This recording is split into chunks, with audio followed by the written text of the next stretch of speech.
Hello, sleepyheads!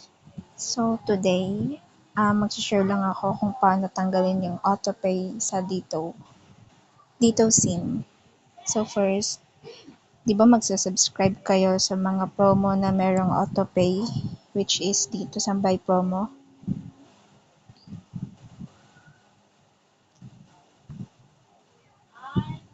I don't know kung ano yung mga may autopay dito eh.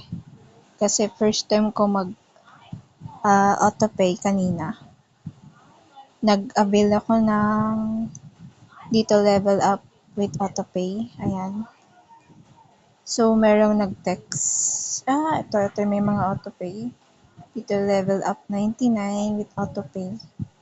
So, yan, nagka-autopay ako kanina. And then, kinancel ko agad. Dito lang. Scroll lang dyan. And then, autopay. Tapos, makikita nyo dito yung view autopay offers.